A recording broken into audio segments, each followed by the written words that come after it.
everyone. I'm Tyler Cohen Wood, guest host for Cybercrime magazine. And we are at the Global Cyber Innovation Summit in Baltimore, Maryland. Now, I'm here today with Roland Cloutier for the Ask the CISO series sponsored by Fortinet. Now, he is a corporate VP and Chief Security Officer for ADP. So thank you so much for joining us. Taylor, great to be here. Thanks for having me. You attended a community college. Now, Cybercrime magazine recently ran an article on cybersecurity programs at community colleges.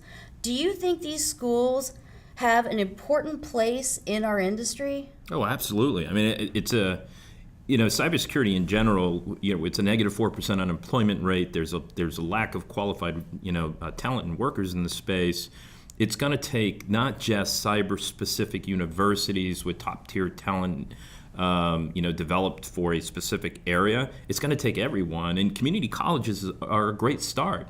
And think about the diversification of the people you get out of community colleges, right? So, you're going to get people from all walks of life, from all thoughts and methodologies, from all cultures, getting together.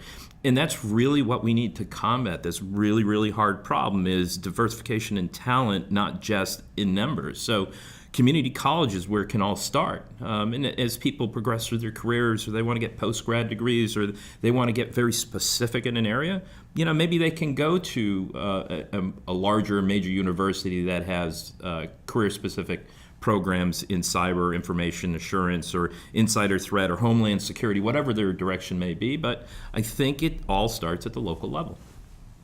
Thank you for that. Do you think, when you were starting your career, did you think that you were going to get into cybersecurity? Oh, no, not even close. I mean, I thought it'd be a career government, law enforcement, retire with the gold watch and 20 years of service. So, no, my focus when I started, I was a criminal justice major. I was not a computer science major until about almost a decade into my career, and then I saw it all coming together, and that's when I actually went back to school specifically for computer science and cyber. Okay, and you went to BU.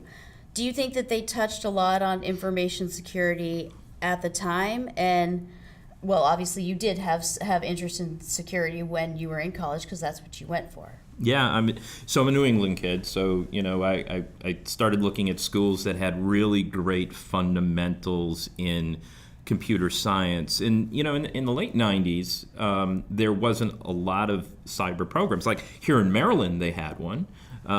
Certainly Norwich had one, and there was a few out west that had really good cyber programs. But I think mainstream higher ed organizations hadn't really caught on yet. But BU at the time had several courses in cybersecurity, firewall management. They had a nice advanced education program that was kind of very holistic, and cyber was a good component of it, but it gave me a great baseline. And I think if you look at STEM programs in general, sure, you want people to focus probably in the latter half of their undergraduate program in cyber and in cooperative education programs to give them that experience.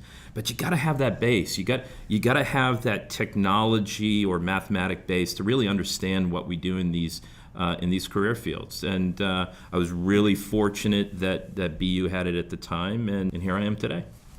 Well, I'm glad you are. So you talked about that you had started your career in law enforcement. Tell us a little bit about that, and how do you think it helped prepare you for your future in cybersecurity? It's interesting. I started out in the Air Force as a combat security police in aerospace defense. I left there and worked basically doing the same thing for the Department of Defense, did nine countries in 3 years.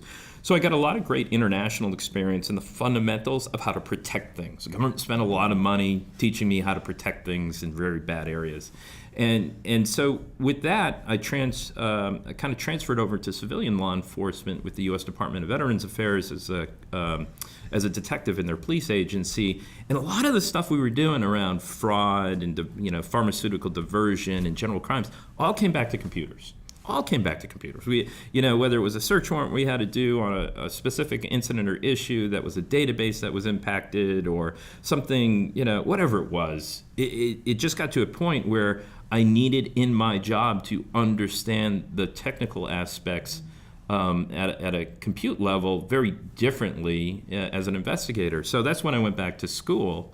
And so law enforcement, I think what it taught me was if you're going to be good at what you do, you need to be good at all aspects of it. And so that's one of the reasons I went back to school. That's fabulous. A lot of people wouldn't have put those pieces together.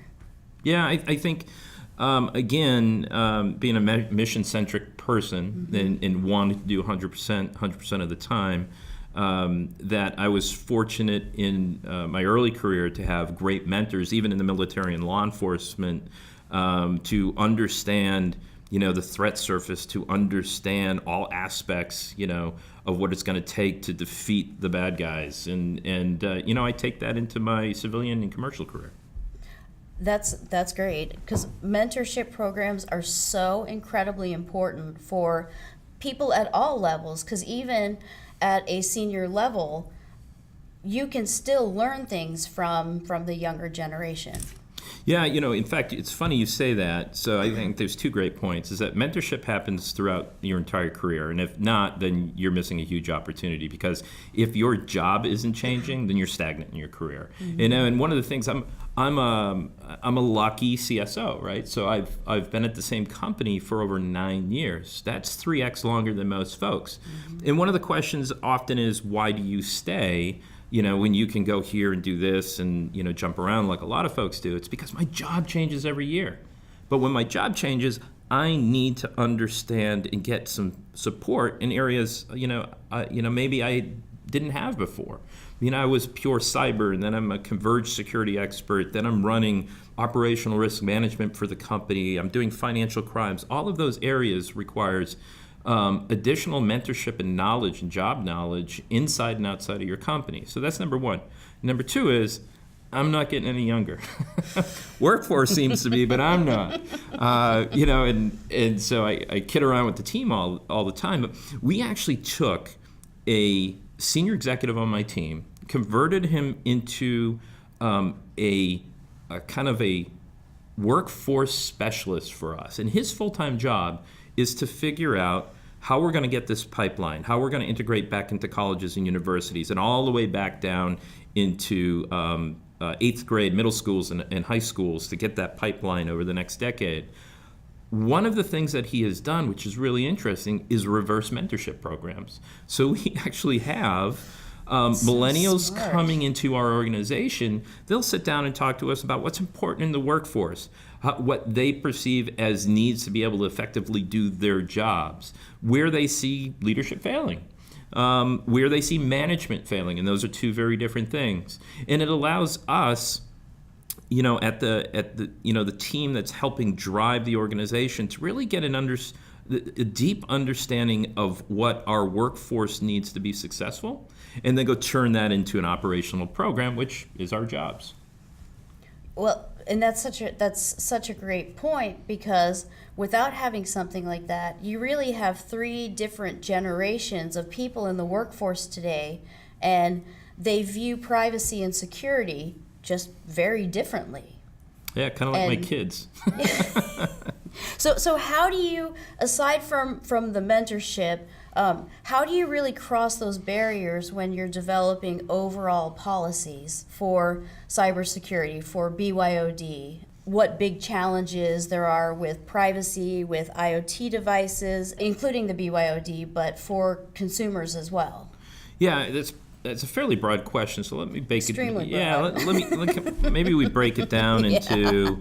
How do you look at policy in these areas? And first and foremost, even as we want to drive an integrated workforce, as we're thinking about the strategic needs of the business, at the end of the day, we're, especially in public companies, we're held accountable by our shareholders to ensure that we're doing the right thing for the company. So when we talk about our policy or our information security policies or our privacy management. I mean, there are simple things like laws, regulations, and standard of care that we have to be considerate about. So we start there. Now, the implementation, education, the applicability of those, I think, come into play. And at the end of the day, it's really about communication education. It doesn't matter if you're 60 years old in the workforce or you're 25 years old. I think if you explain to people why a policy is there or why a standard is there, and talk about it in the impact to them and to the company that they're operating in, that they get it. If you write down a policy and say thou shalt enforce it, you did bad. Especially the newer generations coming in, they want to have a conversation, and I think that's important. It's great that my generation and the generations before me were great at taking orders and executing. But there's something about a conversation. There's something about people understanding it at a very deep level when they're educated. So I think a lot of crossing those boundaries is a lot about communication. So for instance, we're doing a podcast, if you will. 5 years ago, would you had a CISO speaking into a computer and looking at the cameras and talking? Probably not. Mm-mm. Today, I do them on a monthly or weekly basis. I have vlogs. Internally, I have blogs. I do town halls for different parts of the organization around the globe to get out there and really talk about how this is important for what they're building and taking to market and how it's going to affect their careers. And in fact, we're spending a lot of time doing education of not anything about the workspace, but about them in their personal lives and how cyber crosses between both and should be important in different areas of their lives. So it's really comes back to this point about communication. Thank you for that. Do you think that security awareness training is something that everyone must have, but do you think it should cross into cybersecurity being a small component of every single person's job within an organization? Do you think that we are at that point? So I think cybersecurity often gets left out as something by itself. I think of it more like this. It's simply a component of quality. And quality is everybody's job. Yeah. And quality is job one. You see that in commercials since I was a kid. That's no different today. What people have failed to realize is that cyber needs to be applied across business processes. When I teach students in this space, one of the things I talk about is you can't possibly do cybersecurity if you don't understand the end-to-end business process. Like you take, post-grad students through the concept of Michael Porter's value chain, and it's the business is not sales or development or delivery or rev rec or what. It's all of it. And so from a security perspective, you have to embed security and weave it and understand where it goes within those areas. And whether it's protecting intellectual property of an R&D idea or supporting, the cybersecurity defense of the infrastructure that is being built on, in a manufacturing concept or working with the protection of client data in the sales and post-sales process, all of those things have security components that have to be a part of it. So I think it is a requirement of the job. And I think that we as executives and people should be held accountable to the quality of what they're delivering as a business. You're an entrepreneur. You started your own company, Brack Systems, in 2000. I did. What was that like? It was kind of like landing on another planet and asking, where the heck am I? It was, it wasn't long before that I was a cop.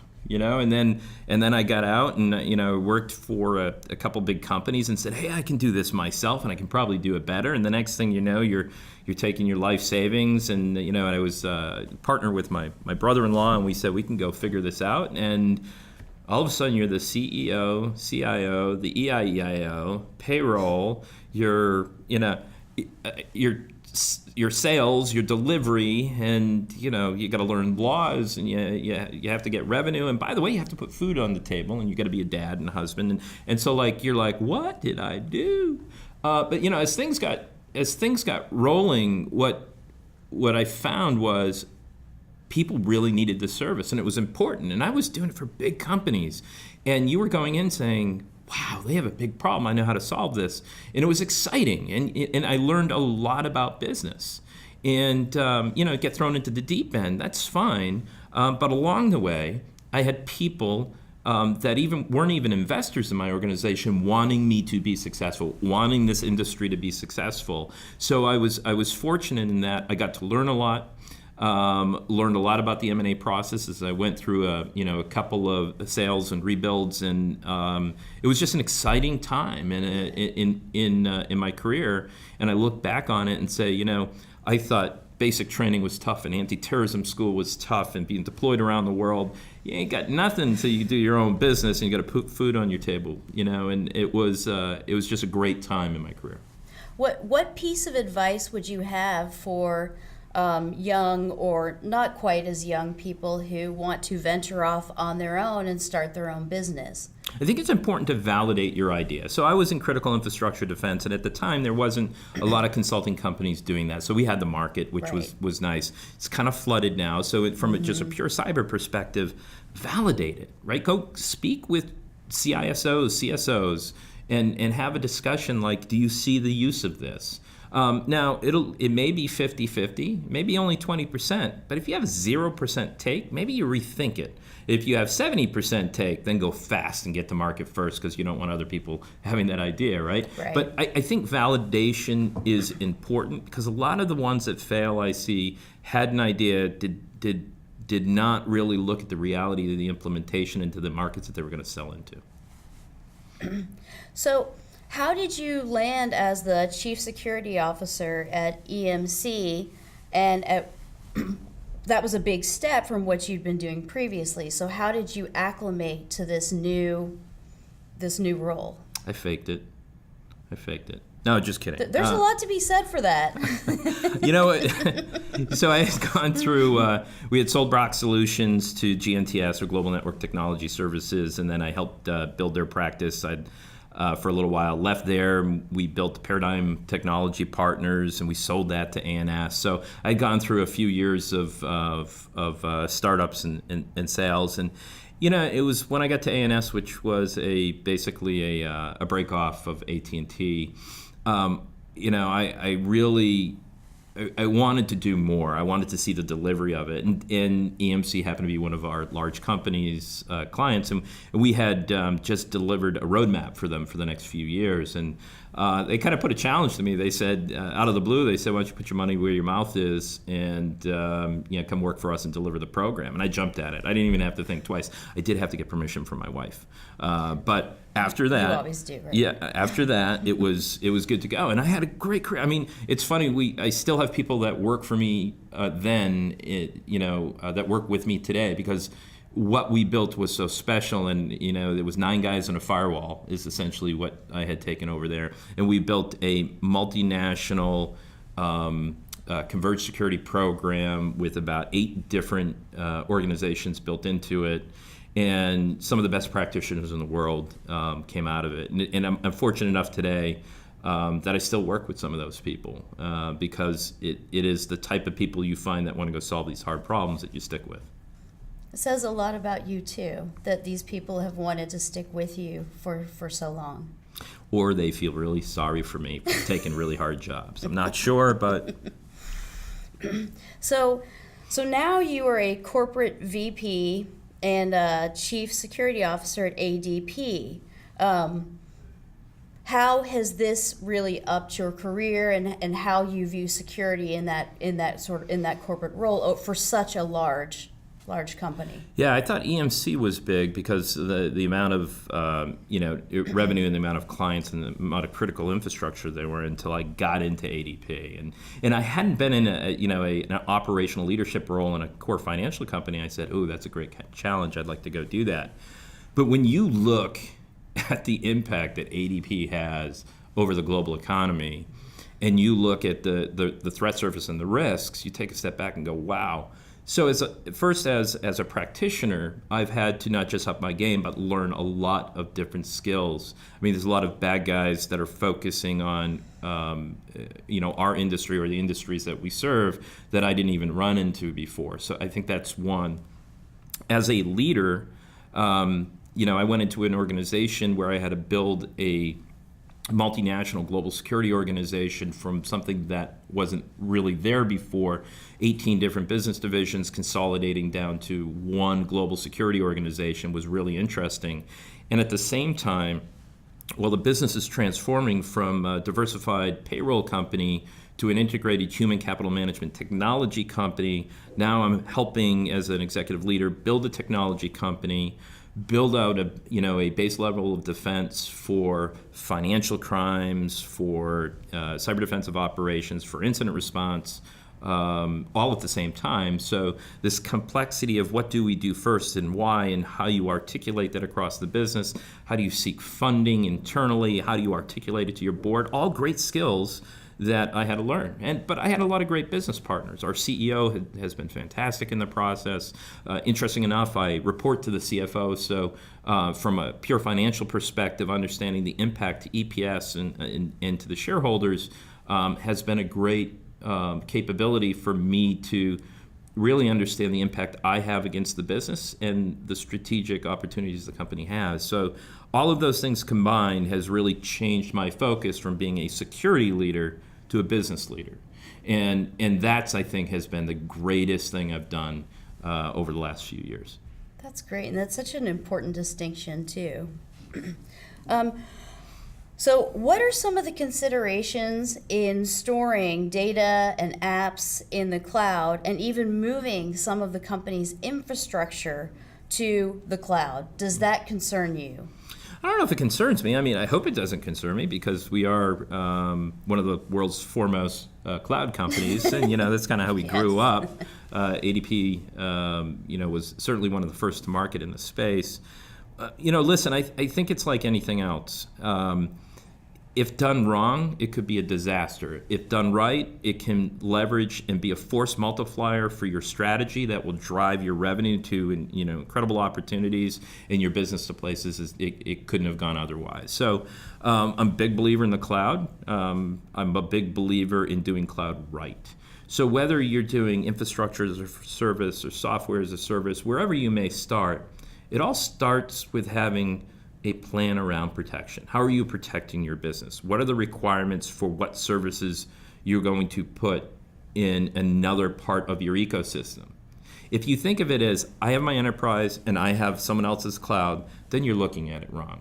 If you look at it, I have a business and I have a digital technical infrastructure that's part of my digital business, that ecosystem, I have to protect different parts of it in different ways, right? We don't protect the third-party supply chain the same way we protect our enterprise data centers. And we have to think of the cloud as an extended part of that. One-for-one translation of security technologies or policies does not fit from the enterprise into the cloud, but that just means you have to change the way you think about policies and standards. So as long as you identify the needs of the informational assets, the infrastructure, the resources you're going to put where, and protect them appropriately, have quality assurance, right? Back to that quality word, have appropriate controls, monitoring and controls assurance technology to make sure those things are in place, have centralized monitoring and management of the platforms. I don't think you have a concern.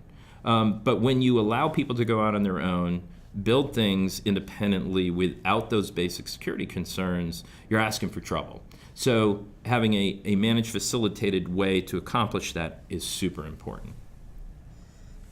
So what do you see, looking 5, maybe even 10 years into the future, what are the most exciting technologies that you see sort of being developed now, but really lending applicability to this cybersecurity sphere in a little bit in the future? Yeah, that's a hard question. It's a hard question, and you don't want, like, I like data aggregation and AI, but there's a reality to that, right? Like, I was telling a story the other night at dinner where 5 years ago, if a bad guy went to any one of our portals and tried just a single ID worldwide and tried it once, he stole a credential, tried portal 1 through portal 22, I would have never known he was doing it, right? But because of the way we have machine learning capabilities in our space and the fact that we can aggregate globally now all of these information sources essentially into a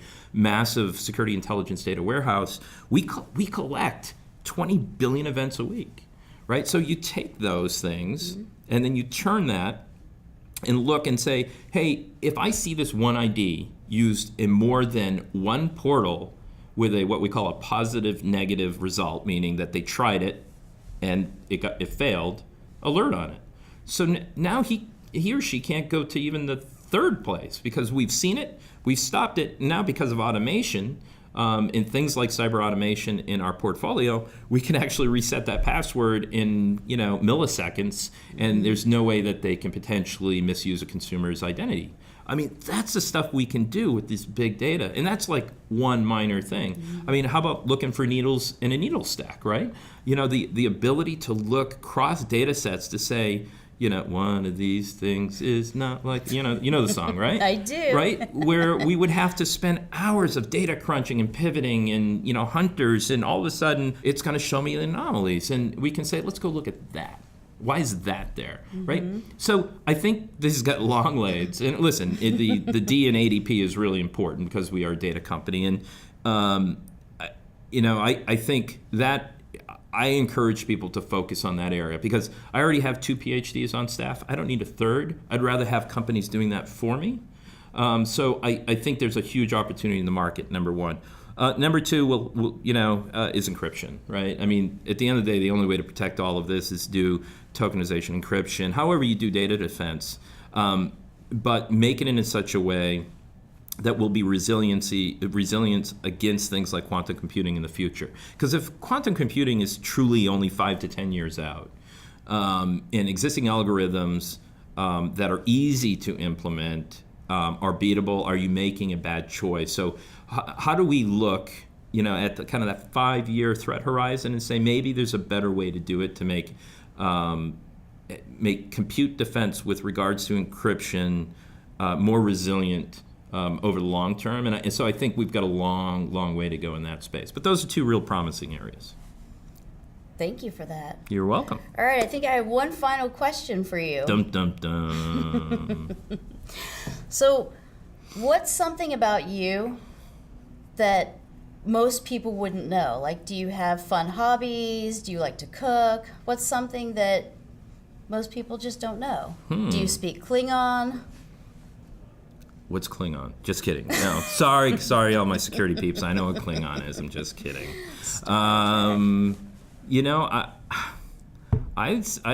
I love spending time with my family. I have 2 daughters that are both equestrians. So I used to spend most of my summers traveling with them, catching up to them, and watching them ride. Now that my one of my daughters is getting older, she's building her own farm. So I love working on farms. So a couple weeks I'll be up there helping put up paddocks and things like that. So yeah, I like the farm life a little bit.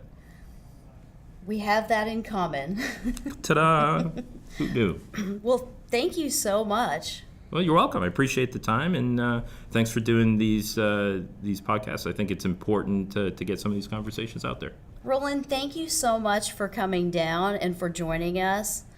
And thank you for taking part in the Ask the CISO interview series sponsored by Fortinet.